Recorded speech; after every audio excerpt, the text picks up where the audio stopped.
Salam, terima kasih atas kesempatan yang kami peroleh. Di sini kami dari kelompok 4 akan mempresentasikan hasil diskusi kami tentang doktrin tentang Roh Kudus. Namun sebelum itu izin perkenalkan nama-nama kelompok. Nama saya Ufi Teva, Arif De Jesus, Armilda CKC, Deli J Nenotek, Resni Bobajoro. Salam, perkenalkan nama saya Resni Bobajoro. Di sini saya akan membahas tentang Roh Kudus. Nah, siapakah Roh Kudus? Dalam kitab asli berbahasa Yunani, kata roh, pneumal, mempunyai arti yang sama dengan nafas atau angin. Jadi, secara harafiah, kita dapat menerjemahkan Roh Kudus sebagai nafas kudus atau angin kudus. Tetapi, itu tidak akan sesuai dengan seluruh kepribadian Roh Kudus. Tuhan Yesus pernah berkata bahwa menghujat Roh Kudus adalah dosa yang jauh lebih serius daripada menghujat anak Allah. Dapat kita lihat dalam kitab Matius pasal 12 ayat 31 dan 32. Kerasnya peringatan ini membuat kita sulit menerima bahwa Roh Kudus tidak hanya sekedar kekuatan dari luar diri manusia yang dikendalikan Allah sebagai alat ilahi. Mengenai hal ini dapat kita lihat dalam kitab Yohanes pasal 4 ayat 24 dan seterusnya. Yesus menyamakan Allah dengan roh, dan karena itu Roh Kudus pastilah merupakan pribadi yang sama dengan Allah sendiri. Nah, yang berikut sebutan-sebutan Roh Kudus. Yang pertama, Roh Kudus. Dari Alkitab kita melihat bahwa Roh Kudus secara pribadi mewujudkan dirinya sendiri melalui 3 hal. Yang pertama hikmat, yang kedua perasaan, dan yang ketiga kehendak. Melalui hikmat, Roh Kudus menciptakan seluruh alam semesta dan membedakan hal yang baik. Melalui perasaan, Roh Kudus mengarahkan pekerjaan gereja melalui kehendaknya serta mengurapi pekerjaannya. Nah, yang pertama, roh kebenaran Alkitab memberitahukan bahwa Yesus adalah roh kebenaran dan Roh Kudus adalah kebenaran. Dan karena doktrin Roh Kudus, Yesus adalah Roh Kudus, berarti Roh Kudus juga adalah roh kebenaran. Oleh karena itu, ketika Yesus berbicara tentang Roh Kudus, Yesus menyebutnya sebagai roh kebenaran. Dapat kita lihat dalam kitab Yohanes pasal 14 ayat 17. Demikian juga Rasul Yohanes menulis tentang roh kebenaran yang dia bedakan dari roh yang menyesatkan. Yang kedua, roh penolong dan penghibur. Dalam Alkitab juga menyebut Roh Kudus sebagai roh penolong, penghibur, dan penasihat. Dalam teks Yunani, kata yang dipakai adalah prakletos. Arti dari prakletos adalah di sebelah, sementara kaleo adalah memanggil. Bila dua kata ini digabungkan, prakletas secara harfiah berarti dipanggil untuk mendampingi. Akar kata dari kata ini mempunyai arti ketenangan, penghiburan, nasihat, dan dorongan pembelaan. Yang berikut, roh hikmat dan roh wahyu. Disebut roh hikmat dan roh wahyu ini disebabkan karena Roh Kudus memberikan hikmat dan mengungkapkan maksud-maksud Allah yang tersembunyi seperti rencana-rencananya di masa depan. Dapat kita lihat dalam 1 Petrus pasal 1 ayat 10 dan seterusnya. Untuk pengajaran lebih lanjut, berikut ada beberapa contoh bagaimana Roh Kudus, hikmat, wahyu menuntun umat Allah dalam masa Perjanjian Lama. Dengan roh Allah dan hikmat, Yusuf mengartikan mimpi Firaun yang menubuatkan rencana Allah di masa doktrin Roh Kudus depan untuk Mesir. Karena pergantian Yusuf, Firaun menunjuk Yusuf sebagai perdana menteri di Mesir. Dapat kita baca dalam kitab Kejadian pasal 41 ayat 37 dan seterusnya. Demikian penjelasan dari saya. Terima kasih. Baik, saya akan melanjutkan materi lambang-lambang Roh Kudus. Lambang-lambang dalam Alkitab. Yang pertama, burung merpati. Burung merpati mempunyai tradisi panjang kekristenan dalam perlambangan Roh Kudus. Ini disebabkan karena merpati mempunyai banyak sifat yang menggambarkan roh Allah. Burung merpati adalah makhluk monogami yang hanya mempunyai satu pasangan sepanjang hidup mereka. Yang kedua, embun. Lambang kedua Roh Kudus adalah embun. Sama seperti embun, Roh Kudus memberikan kita kepenuhan anugerah Tuhan.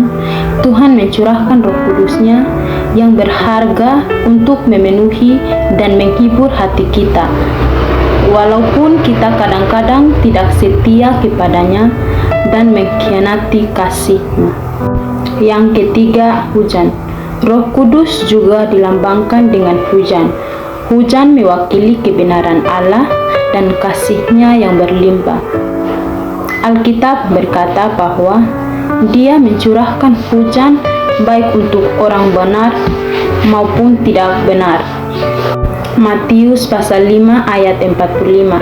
Demikian juga Dia mencurahkan Roh Kudus-Nya kepada semua orang, baik bangsa Yahudi maupun bangsa-bangsa lainnya. Terdapat dalam Kisah Para Rasul pasal 11 ayat 15 sampai 18 dan Hosea pasal 6 ayat 3. Setelah musim kering, ladang-ladang terbuka seringkali menjadi kering dan tandus. Yang berikut, pekerjaan Roh Kudus. Pekerjaan Roh Kudus adalah sebuah tema penyokong Alkitab yang mencatat pekerjaannya sejak penciptaan hingga akhir dunia, dari kitab Kejadian hingga kitab Wahyu. Alkitab memperlihatkan betapa luasnya pekerjaan Roh Kudus sepanjang sejarah umat manusia. Dalam bab ini, kita akan melihat bagaimana Roh Kudus telah bekerja dengan berbagai cara selama masa Perjanjian Lama dan Perjanjian Baru. Yang berikut janji akan Roh Kudus. Maka kata Yesus sekali lagi, damai sejahtera bagi kamu. Sama seperti Bapa mengutus aku, demikian juga sekarang aku mengutus kamu. Dan sesudah berkata demikian, Ia mengembusi mereka dan berkata, terimalah Roh Kudus. Jikalau kamu mengampuni dosa orang, dosanya diampuni, dan jikalau kamu menyatakan dosa orang tetap ada, dosanya tetap ada. Roh Kudus dalam dunia masa kini adalah keputusan Roh Kudus dan keputusan kami. Dalam Kisah Para Rasul 15 ayat 28, kalimat ini dengan jelas menunjukkan kenyataan Roh Kudus dan hubungan pribadi antara Roh Kudus dengan orang-orang percaya pada abad pertama. Peristiwa ini terjadi dalam persidangan di Yerusalem, musyawarah pertama dari gereja yang mula-mula. Persoalan telah timbul bagaimana orang-orang percaya bangsa Yahudi dapat bersekutu bersama orang Kristen bukan Yahudi yang tidak disunat, yang makan makanan haram dan berasal dari kebudayaan Yunani yang susila pada waktu itu. Para rasul, penatua, dan sejumlah besar orang percaya telah berkumpul untuk memecahkan persoalan itu. Beberapa orang Farisi yang sudah percaya Kristus mendesak bahwa orang-orang percaya bukan Yahudi harus disunat dan diwajibkan menaati Taurat Musa. Petrus mengingatkan mereka bagaimana Allah sudah memberikan Roh Kudus kepada orang-orang bukan Yahudi di rumah Kornelius sebelum mereka sampai mengerjakan perbuatan baik, apalagi menaati Taurat. Paulus dan Barnabas bercerita tentang mujizat-mujizat yang dilakukan Tuhan dengan perantaraan mereka di tengah-tengah orang bukan Yahudi. Pandangan manusia tentang Roh Kudus. Dalam kepercayaan Kristen, Roh Kudus adalah salah satu dari 3 pribadi Tritunggal Ilahi bersama dengan Bapa dan Anak. Roh Kudus diyakini sebagai Allah yang hadir dan aktif dalam kehidupan orang percaya. Berikut adalah beberapa pandangan utama orang Kristen tentang doktrin Roh Kudus.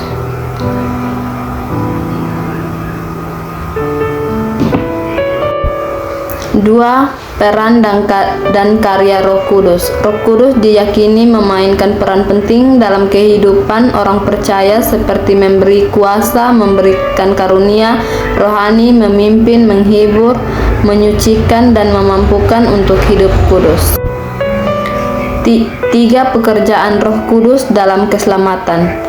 Orang Kristen percaya bahwa Roh Kudus berperan dalam proses keselamatan seperti menyatakan kebenaran, menyucikan hati, dan memampukan pertobatan dan iman iman kepada Kristus. 4. Persekutuan dengan Roh Kudus. Orang Kristen diajarkan untuk hidup dalam persekutuan dan ketergantungan kepada Roh Kudus, memohon pimpinan dan kuasanya dalam kehidupan sehari-hari. 5. Karunia Roh Kudus. Orang Kristen percaya bahwa Roh Kudus memberikan karunia-karunia rohani kepada orang percaya untuk membangun dan melayani gereja seperti nubuat, penyembuhan, bahasa roh, dan lain-lain. Baik, kita masuk dalam kesimpulan. Pertama, doktrin Roh Kudus menurut ajaran Kristen berdasarkan pertanyaan yang Anda berikan. 1. Siapa Roh Kudus? Roh Kudus adalah pribadi ilahi yang setara dengan Bapa dan Anak, Yesus Kristus dalam Tritunggal Allah. Roh Kudus memiliki sifat-sifat ilahi seperti kemahatauan, kemahakuasaan, dan kekekalan. 2. Roh Kudus, sebutan-sebutan Roh Kudus. Roh Kudus, Roh Allah, Roh Tuhan, Roh Kristus, penolong, penghibur, dan Roh kebenaran. 3. Lambang Roh Kudus. Lambang-lambang Roh Kudus dalam Alkitab antara lain angin burung merpati. 4. Pekerjaan Roh Kudus memberikan kuasa karunia rohani, penghiburan, penyucian, dan memampukan hidup kudus bagi orang percaya. Baperan antara sentral dalam proses keselamatan menyatakan kebenaran menyucikan hati dan memampukan pertobatan serta iman kepada Kristus. 5. Janji akan Roh Kudus. Yesus berjanji akan mengutus Roh Kudus untuk menyertai dan memampukan para pengikutnya. Yohanes pasal 14 ayat 16 sampai 17 dan Kisah Para Rasul pasal 1 ayat 8. Roh Kudus dicurahkan kepada orang percaya sebagai tanda pertanyaan dan kuasa Allah kepada kehidupan mereka. Secara keseluruhan doktrin, Roh Kudus memegang peran sentral dalam iman Kristen, menekankan Roh Kudus sebagai pribadi ilahi yang aktif dan bekerja dalam kehidupan orang percaya untuk mewujudkan keselamatan Allah. Baik, sekian dari hasil presentasi kami. Jika ada pertanyaan, saran, kritikan, bisa komentar di bawah ini. Terima kasih.